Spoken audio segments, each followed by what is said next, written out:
জনিয়াৰ ঘোষপাৰাত শাৰদীয় দুৰ্গা পূজা মহোৎসৱৰ সামৰণি। বৰপেটা জিলাৰ অন্তৰ্গত জনিয়া হালেকুৰা ঘোষপাৰা সাৰ্বজনীন দুৰ্গা পূজা উদযাপন কমিটিৰ উদ্যোগত যোৱা 28, 29, 30 ছেপ্টেম্বৰ আৰু 1-2 অক্টোবৰত 5দিনীয়া কাৰ্যসূচীৰে জনিয়াৰ ঘোষপাৰা কালী মন্দিৰ প্ৰাংগণত প্ৰথম বাৰ্ষিক শ্ৰী শ্ৰী শাৰদীয় দুৰ্গা পূজা মহোৎসৱ উদযাপন কৰা হয়। কাৰ্যসূচী মতে 28 ছেপ্টেম্বৰৰ পৰা 2 অক্টোবৰলৈ চাফাই কাম, বৃক্ষৰোপণ, ষষ্ঠী পূজা, দেৱীক আৰতি প্ৰদান, কালী পূজা, দেৱীক পুষ্পাঞ্জলি অৰ্পণ, সন্ধি পূজা, প্ৰসাদ বিতৰণ, দেৱীক আৰতি প্ৰদান, দেৱীক পুষ্পাঞ্জলি অৰ্পণ আৰু অন্তিম দিনা প্ৰতিমা বিসৰ্জন। প্ৰথমবাৰৰ বাবে জনিয়াৰ ঘোষপাৰাত শ্ৰী শ্ৰী শাৰদীয় দুৰ্গা পূজা মহোৎসৱটি সফল সামৰণিৰ ক্ষেত্ৰত জনিয়া হালেকুৰা ঘোষপাৰাৰ সমূহ হিন্দু মুছলিম জনগণে আগবঢ়োৱা সহায় সহযোগিতাৰ বাবে উদযাপন কমিটিৰ সভাপতি বিষ্ণু মণ্ডল, উপসভাপতি সুমন সূত্ৰধৰ, সম্পাদক বলাই ঘোষ, সহকাৰী সম্পাদক দেশবন্ধু ঘোষ সমন্বিতে সদস্যসকলে ধন্যবাদ জ্ঞাপন কৰিছে। নিউজ ডেস্ক ৰিপৰ্ট, পি সংবাদ। কালী মন্দিৰটো কি কাৰণে উঠালে? তাৰমানে আমাৰ জাগাটো নাই, পুখুৰী হৈ আছে। আমি এইখিনি গাঁৱৰ মানুহ 2-1 গাড়ী কৰি মাটি দি পেলাই ভৰিছোঁ। এতিয়া আমি এইটো ভৰাৰ পিছত ভাল কৰি ধুনীয়া কৰি বনাম। তাৰমানে একদম মাটি কিমান আছে আপোনালোকৰ? 1 বিঘা 9 নেচা। এতিয়া কি বিচাৰে? এতিয়া পুখুৰীটো ভৰি দি আমাক আমি যেনেকৈ মানুহ মিলি পেলাই বনাব লাগে বনাম। এতিয়া এমএলএ কৈছিলে নেকি আপোনালোকে? আজিলৈকে কোৱা নাই। গাঁও বজাৰ সভাপতি কৈছে? নাই, কৈছোঁ।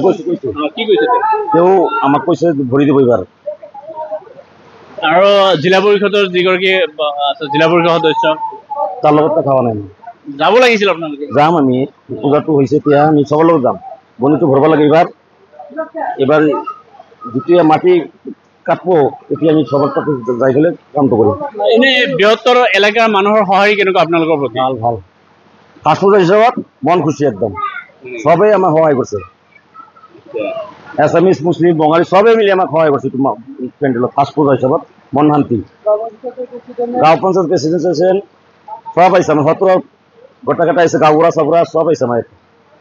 এইবাৰ প্ৰথম গাঁওবাসীক ধন্যবাদ জনাইছোঁ। আৰু এইবাৰ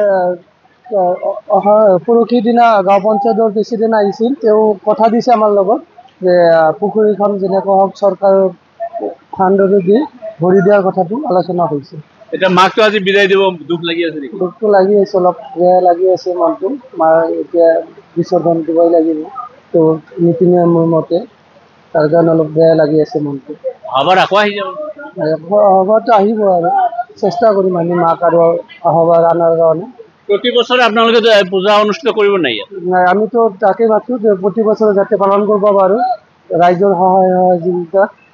তাৰ কাৰণে আমি এটা কথাও উপলব্ধ হৈছেনে যে আপোনাৰ এইটো সত্য কথা যে আমি পূজা পাতাৰ পিছত ইমান মানুহ আহিছে, আমি দেখাই পোৱা নাই ইমান মানুহ কেথনবা এইগাঁৱত সোমোৱা বুলি আমি দেখা পোৱা নাই।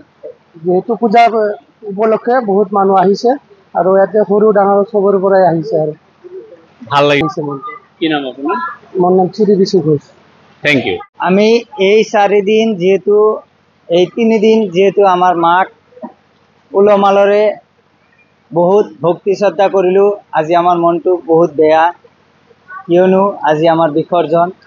এই বিসৰ্জন বহুত বেদনাদায়ক। বিসৰ্জন অৰ্থাৎ বিদায়টো বহুত বেদনাদায়ক। কিন্তু আমাৰ এই ঘোষপাৰা বুলি কওঁতে ইয়াতে ঘোষ, আৰ্য, মণ্ডল, হুছেইন, আলী, ৰহমান সকলোৱে একত্ৰিত হৈ ভাতৃত্ববোধেৰে আমি বসবাস কৰিছোঁ। কিন্তু পূৰ্বৰ পৰা এইটো ঘোষপাৰা।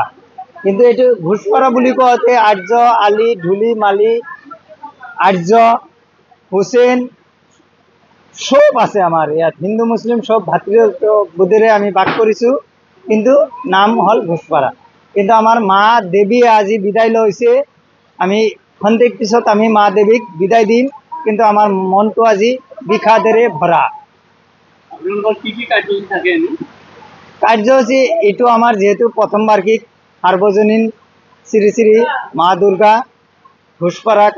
ঘোষপাৰা কালী মন্দিৰ প্ৰাংগণত মা দুৰ্গাৰ অনুষ্ঠান।